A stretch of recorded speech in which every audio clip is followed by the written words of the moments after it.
d'avoir parlé de l'amour de Dieu parce que ça va être le sujet de ce que je vais partager avec vous aujourd'hui. ndashimira Evariste umaze kutubwira ku rukundo rw'Imana kuko nanjye niyo sujet nateguye ngiye kubasangiza uyu munsi. Amen. Il y a 15 jours, quand j'ai dit que je voulais bien partager la parole, hashize iminsi 15 igihe nababwiraga ko nshaka kuzabasangiza ijambo. je me suis dit, d'une manière un peu orgueilleuse, oh ça va, ça je peux faire. Narabivuze ariko numva nyine bifitemo kwiyemera cyane mvuga ngo ibingibi ngo nzabasha kubikora. Et puis je me suis rendu compte que c'était pas facile. Nyuma naje gusanga bitoroshye. Et Evalis m'a dit, mais tu verras, le Saint-Esprit va t'inspirer, ça va aller tout seul. Noneho Evariste niwe waje kungira inama arambwira ati uzaba ureba nutangira kubikora umwuka wera azagushoboza. Mais le Saint-Esprit, il n'est pas venu facilement. Mais ariko umwuka wera ntabwo yaje mu buryo bworoshye. C'est un exercice difficile pour moi. Kuri njye n'umwitozo navuga ko unkomereye. Mais voilà, je pense que j'ai beaucoup travaillé et au fil du temps, il y a un petit peu de Saint-Esprit peut-être qui est arrivé jusqu'à moi. Nagerageje gutegura vraiment nagerageje nshyiramo imbaraga ngo kandi ndatekereza ko hari naho umwuka wera yabashije kuza ari intervena. Comme c'est la première fois et que ça a été difficile et que ça n'a pas été facile. Ntabwo byanyoroheye. Au début, ça ressemble un peu à un devoir d'école. Mu ntangiriro wagira ngo ni nk'umukoro w'ishuri. Voilà, je commence. Voilà. Rero ndatangiye. J'ai appelé ça l'amour de Dieu et l'amour du prochain. Navuga ko umutwe w'ijambo ari urukundo rw'Imana n'urukundo rwa mugenzi wawe. Depuis toujours, les gens et surtout les philosophes hashize igihe ubona ko abantu cyane cyane abafilozofe ont essayé de donner une définition de l'amour. Bageragezaga gutanga igisobanuro cy'urukundo. Parce que c'est un sentiment puissant qu'on ne comprend pas toujours. Kuko usanga ari amarangamutima akomeye cyane kugeza n'ubu tutari twabasha gusobanukirwa. Et qu'il n'y a pas une seule sorte d'amour. Kandi ukabona ko nta rukundo rw'ubwoko bumwe rubaho, rw'uburyo bumwe rubaho. Même dans la Bible, on parle de plusieurs amours différents. Yewe no muri Bibiliya ubona ko bavugamo inkundo z'uburyo bwinshi butandukanye. Et dans la version grecque de la Bible, l'amour muri version directe, la version directe. Grec. Muri version y'Abagiriki. L'amour porte des noms différents. Usanga urukundo rufite amazina atandukanye. La première forme d'amour, uburyo bwa mbere bw'urukundo, c'est, les Grecs appellent ça, et dans la Bible aussi on appelle ça Eros. C'est un mot utilisé pour décrire l'amour romantique. Usanga uburyo bwa mbere bw'urukundo barwita iryo zina nyine ngo ni Eros, ubona ko bavuga ko ari urukundo rujyanye n'urukundo ruri romantique. Ndumva mu byumva byo ngibyo. C'est l'amour d'un être pour un autre. Donc ni urukundo umuntu akunda undi. C'est une forme d'amour qui peut être très pure et qui peut durer toute une vie. Urwo ni urukundo navuga ko rudafite ikizinga kandi rushobora kumara ubuzima bw'umuntu bwose igihe azamara ku isi. Je prends l'exemple de mes parents. Ndafata nk'urugero ku babyeyi banjye. ils n'ont jamais connu d'autre amour que c'est le seul amour de leur vie. Et cet donc amour, bo nta rukundo bigeze bagira rundi apa urwabo bagiranye hagati yabo bombi. et cet amour entre eux a duré 62 ans. Donc urwo rukundo hagati yabo bombi, donc papa we na mama we rwamaze imyaka 62. Wow. Mais ce genre d'amour, surtout quand on est jeune, cet amour romantique, surtout quand on est jeune, c'est souvent éphémère, versatile, ça change. Urwo rukundo nyine rw'abantu baba bakundana cyane cyane abana ari abana, usanga urwo rukundo rugera rugahinduka. Et ça change parce que c'est souvent une attirance physique. Rurahinduka kuko usanga umwe aba afite icyo akundira undi bitewe n'uko ateye. Est-ce qu'on aime vraiment ou c'est simplement, est-ce que c'est vraiment de l'amour ou bien c'est simplement un désir physique? Ese icyo gihe koko umuntu aba akunda undi cyangwa uba ufite uba wifuza kumukundira uko ateye byonyine? Si c'est seulement ça, alors ari ibyo rero gusa, alors cet amour, ça peut être source de jalousie, de convoitise, parce que c'est un amour exclusif d'une personne pour une autre. icyo gihe rero urwo rukundo rwaba ari urukundo rw'irari, kuko uba usanga nyine urwo rukundo ari umuntu urwifitiye muri we. Et c'est parfois simplement le désir de posséder l'autre. icyo gihe aba ari irari cyangwa inyota umuntu afitiye undi yo kugira ngo babe bari kumwe. Je vous donne un exemple dans la Bible, c'est Jeannette qui nous l'a donné la semaine passée. C'est le désir. Ngiye kubaha urugero rumwe urwo Jeannette aduhaye mu cyumweru gishize. C'est le désir de la femme de Potiphar pour Joseph. Nk'uko urabona urugero rwa muka Potifari ukuntu yifuje Yosefu. Elle est mariée, mais elle désire Joseph. Umugore afite umugabo we ari we Potifari, ariko yifuzaga ko yaryamana na Yosefu. Et c'est un péché. Icyo rero ni icyaha. Mais elle va même plus loin, elle accuse Joseph, elle ment et elle ajoute du péché au péché.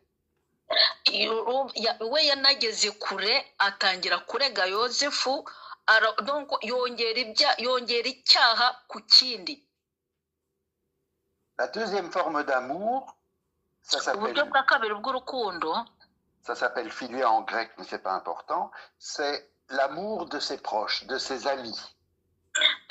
N'urukundo ukunda bagenzi bawe, ukunda inshuti zawe. Il est souvent fidèle.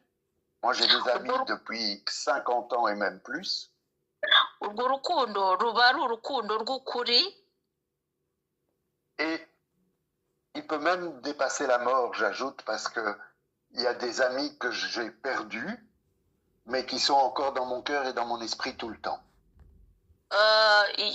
Urukundo rumara igihe, nkanjye mfite, tu as dit que tu as des amis que tu as eu, ça fait 50 ans plus. J'ai des amis depuis plus de 50 ans, oui. Oui, njye mfite inshuti tumaranye imyaka irenga 50. Urwo rukundo rushobora no kurenga urupfu, kuko nk'ubu hariho abantu twabaye inshuti barapfuye, ariko njya nkomeza nkabibuka mu mutima wanjye. Mais cet amour-là, pour ses proches, pour ses amis, ça peut être aussi détruit par des susceptibilités ou les intérêts des uns et des autres. Urwo rukundo rero rwo gukunda abantu b'inshuti zawe, ukunda inshuti zawe cyangwa bagenzi bawe, usanga nabwo hari ubwo haba harimo inyungu kuri umwe cyangwa ku wundi. Je vais prendre encore des exemples dans la Bible de cet amour-là. Ngiye gufata urugero rumwe muri Bibiliya nanone ku byerekeranye n'urwo rukundo. C'est l'amour qui lie Jésus à ses disciples. Urukundo Yesu akunze abigishwa be. Certains lui sont fidèles jusqu'au bout et même au-delà de la mort. Bamwe bamubereye inshuti, nyanshuti, kugeza memo no nyuma y'urupfu rwe barakomeje baramukunda. Mais d'autres, comme Thomas et Philippe, on a vu ça aussi à l'église. abandi nka Toma cyangwa Filipo n'ibyo twarabibonye mu rusengero. Ils ont des doutes et leur amour fraternel, il est parfois faible. Bagize ukujijinganya, usanga urukundo rwabo rwa kivandimwe rwarabaye rutaragize imbaraga uko bigomba. Et quant à Judas, à propos de Judas, ku bijyanye na Yuda, par intérêt, il va jusqu'à trahir son ami Jésus, qui a pourtant aimé Judas le plus. C'est lui qu'il a aimé le plus au monde. byageze aho we noneho agambanira Yesu, kandi vraiment Yesu yaramukundaga, yari umwe mu bantu yakundaga kurenza abantu bose ku isi. Il y a encore une autre forme d'amour.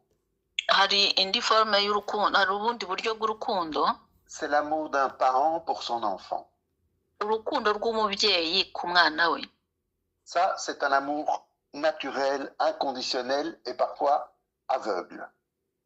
Urwo ni urukundo rudasaba ngo ugendere kuri ku nyungu runaka cyangwa iki, donc ruraho usanga umeze nkaho umukunda nawe utazi impamvu umukunda, donc umeze nk'impumyi. Mais parfois, il peut aussi procurer de la jalousie entre des frères et des sœurs. Akenshi usanga bikunze guteza ikibazo cy'amashyari hagati y'abavandimwe nk'abana bavukana. Et l'exemple dans la Bible, c'est l'exemple de l'enfant prodigue. Urugero dushobora kubona muri Bibiliya ni nka wa mwana w'ikirara. Ton père lui pardonne toutes ses erreurs de jeunesse. Tu peux répéter? Le père pardonne au fils toutes ses erreurs de jeunesse. Umubyeyi apardona umwana we amakosa yose y'ubwana nyine. Mais ça provoque la jalousie de son frère. Bigatera ishyari umuvandimwe bavukana. Maintenant, j'en arrive pas la dernière, je dirais la première forme d'amour, la plus importante. Ubu noneho ngeze ku rukundo, ku bwoko bw'urukundo nyarukundo. Et c'est un terme, en grec ça se dit agapé. Mu kigereki bavuga agape, ni nk'urukundo rwa kivandimwe, je pense. C'est un mot qui revient beaucoup dans la Bible. Iryo ni ijambo rikunze kugaruka kenshi muri Bibiliya. Alors, moi j'ai toujours pensé que cet amour-là, c'était la capacité de l'homme à aimer tous les hommes. Urwo rukundo ni ubushobozi umuntu aba afite muri we bwo gukunda abandi. Mais c'est presque impossible. C'est presque impossible d'aimer tout le monde. Ibyo kandi ubona ko bidashoboka gukunda abantu bose. Parce que même les gens qu'on aime très fort, ils ont leurs petits défauts qui nous énervent parfois. Ah oui, kuko usanga même n'abantu dukunda usanga hari amadefu bagiye bafite, usanga adutera umujinya. Il peut dire qu'il aime le monde entier, même les gens qu'il ne connaît pas, même les gens qu'il ne verra jamais. Ninde ushobora kuvuga ko akunda abantu bose bo ku isi, yaba bazi cyangwa nabo atazigera abona? Donc même si de tout mon cœur c'est la forme d'amour que je recherche, que j'essaye d'appliquer tous les jours en aidant les autres, c'est presque une mission impossible. Même nanjye ubwanjye nubwo ngerageza kwihingamo urwo rukundo ngo ndugire nkunda abantu bose mbashe kubafasha, nsanga ko iyo mission rwose mbona ko bidashoboka. On doit aimer les autres et essayer de les aider avec nos compétences, mais forcément nos compétences et nos capacités, elles sont limitées. Tugomba gukunda abandi, tukagerageza kubafasha mu byo dushoboye kubafasha, ariko ubwo bufasha tuba dufite bwo kubafasha hari aho bugera hari aho bugarukira. C'est ce que je croyais. Ibyo nibyo nakekaga. Et puis il y a quelques jours, j'ai lu la première épître de Jean. Hashize iminsi nsomye mu gitabo cya Yohani. igitabo cya mbere cya Yohana wa mbere. Et si vous pouvez, Jeannette, si tu peux prendre le chapitre 4. Premier épître de Jean. Jean 1, chapitre 4. Verset Oui. 7. Verset 7. Le verset 7 en français, il dit « Bien-aimés, aimons-nous les uns les autres, car l'amour est de Dieu, et quiconque aime est né de Dieu et connaît Dieu. » Amen. Bakundwa dukundane kuko urukundo ruva ku Mana. Umuntu wese ukunda yabyawe n'Imana kandi azi Imana. Amen. Moi, ce que je comprends là-dedans, ce qui est important pour moi, c'est car l'amour est de Dieu. Ahangaha icyo numvamo hano kandi kiri ingirakamaro cyane nuko bavuga ngo urukundo ruva ku Mana. Je comprends que cet amour-là, il est absolu, il est sans jugement, il est sans fin. Numva ko urwo rukundo ari urukundo rwihariye, ari urukundo mbese rudasubirwaho, ari urukundo rudaca imanza, donc ari urukundo rwiza. Parce que Dieu, il n'aime pas un ami ou un conjoint, un parent ou un enfant. Kuko Imana ntago ikunda inshuti cyangwa umubyeyi cyangwa umwana. Il aime au-delà de tout ça. Irakunda kurenza ibyo byose. Dieu n'aime donc pas telle ou telle personne, comme on peut aimer un amoureux, un ami ou un frère. Dieu, il aime tous les êtres parce que c'est lui qui les a créés. Amen. Imana ntago ikunda nk'uko donc ikunda nk'abo ngabo tumaze kuvuga, ahubwo ikunda birenze kuko ari nayo yabaremye, yaremye n'ibyo byose. Dieu est à l'origine de l'amour. Imana ni inkomoko y'urukundo. C'est lui qui a tout créé, donc il a aussi créé l'amour. Niyo yaremye byose, donc niyo yaremye n'urukundo. C'est ce que dit pour moi la première épître de Jean. L'amour est de Dieu, il appartient à Dieu. Donc nibyo hano muri Jean wa mbere batubwira ko urukundo ruva ku Mana, kuko urukundo ruva ku Mana, donc urukundo n'urw'Imana. Est-ce que ça veut dire que c'est impossible pour un homme d'aimer vraiment? Est-ce que bishatse kuvuga ko umuntu adashobora gukunda by'ukuri? Je reviens à l'épître de Jean et je répète.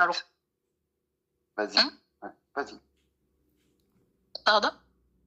Attends, je reviens à l'épître de Jean et je répète. Bien-aimés, aimons-nous les uns les autres, car l'amour est de Dieu, et quiconque aime est né de Dieu et connaît Dieu. Donc ndagaruka kuri no epître ya Jean wa mbere igice cya 4:7 aho bavuga ngo bakundwa dukundane kuko urukundo ruva ku Mana. Umuntu wese ukunda yabyawe n'Imana kandi azi Imana. L'amour est de Dieu. L'amour n'est pas une invention de Dieu, de l'homme. Ce n'est pas une invention de l'homme. L'amour vient de Dieu. Donc urukundo ruva ku Mana, ntago ari urw'umuntu yihimbiye cyangwa yihangiye, oya, urukundo ruva ku Mana. Mais Jean, il commence par bien-aimés, aimons-nous les uns les autres. Kuko no Yohana atangira avuga ngo bakundwa dukundane hagati yacu, donc aimons les uns les autres. L'amour est de Dieu, mais Jean, il nous engage à l'imiter autant que possible en nous aimant les uns les autres. Hano baravuga ati urukundo ruva ku Mana, ariko Jean aratutera umwete wo gukundana hagati yacu, umwe agakunda undi. Et au verset 10, ku murongo wa 10, il ajoute, et cet amour consiste non pas en ce que nous avons aimé Dieu, mais en ce qu'il nous a aimés. Muri iki ni mu rukundo ruri, si uko twebwe twakunze Imana, ahubwo nuko Imana ariyo yadukunze. Il est donc important d'aimer Dieu, ni iby'ingirakamaro cyane gukunda imana, mais il est encore plus important d'être aimé de Dieu. nanone ni iby'ingirakamaro cyane no gukundwa n'imana. Et pour ça, il faut nous aimer les uns les autres comme Dieu nous aime. Kugira ngo rero bishoboke ni uko twebwe tugomba gukundana hagati yacu nk'uko imana idukunda, Inconditionnellement. tugakunda ntacyo twishingikirijeho, ntacyo tugamije. Et la fin de ce verset est « Mais en ce qu'il nous a aimés et qu'il a envoyé son Fils comme victime expiatoire de nos péchés. » Hano bararangiza verse ya 10 bavuga ngo igatuma umwana wayo kuba impongano y'ibyaha byacu. Et ce verset nous rappelle que l'amour de Dieu est allé jusqu'à sacrifier son Fils pour nous. Uno murongo uratwibutsa ko imana yaradukunze kugeza aho yatanze umwana wayo. Cet amour, c'est donc l'amour incomparable que Dieu a offert au monde en sacrifiant son Fils pour nous. Biratwereka ko uru ari urukundo imana yadukunze kugeza aho yemeye gutanga umwana wayo. Dieu ne nous demande pas de faire aussi bien, aussi fort que lui, bien sûr. Imana ntabwo idusaba gukora neza nk'uko yo nyine bigomba, oya. Il ne demande pas de sacrifier nos enfants. Ntabwo idusaba ngo natwe dutange abana bacu. C'est lui qui arrête le bras d'Abraham, qui est prêt à sacrifier Isaac. Donc niwe wafashe Aburahamu aramubwira ngo atange umwana we Isaka. Mais il nous demande d'essayer à nous aimer les uns les autres aussi fort que nous le pouvons. Ariko idusaba gukundana hagati yacu uko bishoboka, vraiment n'imbaraga zose uko dushoboye kwa. Et à répandre cette forme d'amour dans le monde. No kubasha gutanga urwo rukundo muri aba bantu bose batuye isi. Et Jésus lui-même nous rappelle qu'il faut aimer Dieu et nous aimer les uns les autres. Na Yesu ubwe atwibutsa ko dugomba gukunda Imana no gukundana hagati yacu. Et que ces deux amours-là, l'amour pour Dieu et l'amour pour les autres, urukundo dukunda Imana n'urukundo dukunda bagenzi bacu, ils sont semblables. Ubona ko ubwo bwoko bw'urukundo busa. C'est écrit dans Matthieu, chapitre Biranditse muri 22. Matayo, chapitre 22. Biranditse muri Matayo, chapitre 22. Je vais lire les versets 36 à 39. Turasoma donc Matayo 22 ku murongo wa 36 kugeza kwa 39. Maître, quel est le plus grand commandement de la loi? Jésus lui répondit, tu aimeras le Seigneur ton Dieu de tout ton cœur, de toute ton âme et de toutes tes pensées. C'est le premier et le grand commandement. Et voici le second, qui lui est semblable, tu aimeras ton prochain comme toi-même. Amen. Mwigisha, itegeko rikomeye mu mategeko ni irihe? Nawe aramusubiza ati, ukundisha Uwiteka Imana yawe umutima wawe wose n'ubugingo bwawe bwose n'ubwenge bwawe bwose. Iryo ni ryo tegeko rikomeye ry'imbere. N'irya kabiri rihwanye naryo ngiri, ukunde mugenzi wawe nk'uko wikunda. Amen. Donc, la parole, elle nous engage à prolonger, à propager l'amour de Dieu en l'étendant à tous les hommes. Donc, urukundo rw'Imana, Imana iradusaba gukundana donc gukunda abandi mu bantu abene data bose batuye kuri no si. Et dans son évangile, cette fois pas dans l'épître, mais dans l'évangile de Jean, il nous le rappelle encore. Muri mw'Ivanjili ya Yohani nabwo Yesu arongera akabitwibutsa. Il dit dans son évangile au chapitre 13, muri Yohani ibice 13 Yesu aratubwira, au verset 35, il dit, kuri verse 35, à ceci, tous connaîtront que vous êtes des disciples si vous avez l'amour les uns pour les autres. ibyo nibyo bose bazabamenyeraho ko muri abigishwa banjye nimukundana. Amen. C'est comme ça que parce que c'est comme ça. Parce que tous connaîtront que vous êtes des disciples si vous avez de l'amour les uns pour les autres. C'est en répandant l'amour les uns pour les autres que Dieu reconnaîtra que nous sommes ses disciples parce que nous faisons sa volonté. Kuko ni gutyo bigomba kugenda, ko nikwirakwiza urukundo muri bagenzi bacu hirya no hino, nibwo abandi bazamenya ko turi abigishwa ba Yesu, dukunda Imana kuko dukundana hagati yacu. Et je vais terminer. Ngiye kurangiza. Toutes les formes d'amour dont j'ai parlé, l'amour entre un homme et une femme, un couple, entre des parents et des enfants, pour ses amis, toutes ces formes d'amour sont importantes et elles se complètent. Donc ndarangiza mvuga ko uburyo bw'urukundo nababwiye hagati y'umugore n'umugabo, ababyeyi gukunda abana, donc murabona ko urwo rukundo, ubwo bwoko bw'urukundo buruzuzanya. Sans ces formes d'amour, il n'y a pas de vie, parce que si on ne fait pas des enfants par amour, si on n'aime pas ses enfants, si on n'aime pas ses amis, il n'y a pas de vie. Donc nuvuga ngo ni urwo rukundo birakenewe kuko buruzuzanya, kuko niba tutakundana ni gute tuzabyara abana, niba ni gute tuzakunda inshuti niba nta rukundo dufite, byaba ari nta buzima dufite icyo gihe niba tutarufite. Et pourtant, toutes ces formes d'amour, même mises ensemble, ça ne suffit pas. C'est incomplet. Elles sont imparfaites.